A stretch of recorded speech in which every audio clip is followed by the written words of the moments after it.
anybody that if you by some chance see a hitchhiker on a dead road at some odd hours of the night, do not take any course of action other than speeding right past them.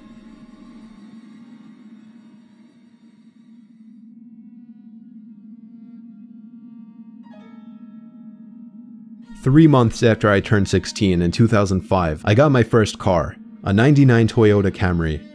On a warm Saturday night, when my friend Alex invited me over to one of his friend's big parties, I knew I wouldn't be in a condition to drive the Camry home afterward.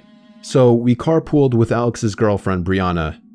We lived in the countryside of Virginia, meaning less big parties. Meaning when there was a big party, it was a huge deal and everyone would go. We lived about 5 to 10 minutes away from this kid's house. I knew where he lived as I was acquainted with him, but not exactly friends.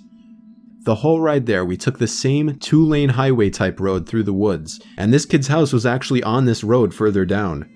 At certain points on this road, there were a few houses on either side, and then it would just go back to being a long, empty highway again.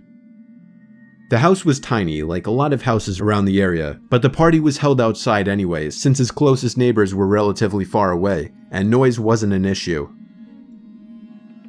I'll skip most of the party up until the point that Brianna, who was supposed to be our designated driver, had to suddenly leave for a small family emergency.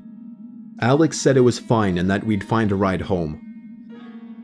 Well, fast forward another few hours and another few drinks, and I could barely even walk straight.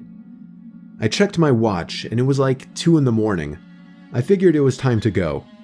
I started looking for Alex, but I couldn't find him anywhere. In fact, it seemed like everybody I knew had already left. I could barely even think straight, but I was still furious at the fact that Alex could have actually left without me. I asked to use the party host's phone and dialed Alex's home number. After 2 tries, I gave up and then realized I shouldn't wake his family up. So, literally not knowing what else to do, I dizzily stepped out onto the road and began walking back home. I knew this walk would take anywhere from half an hour to an hour in my condition.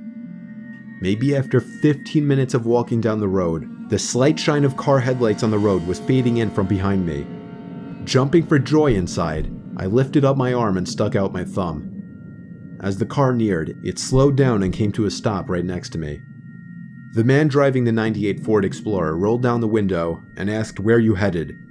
I told him my house was just down the road and beyond a right turn, probably slurring my words beyond comprehension. He chuckled and told me to hop in. I thanked him and joyously hopped into the truck. I was exhausted, and I remember completely disregarding things the guy was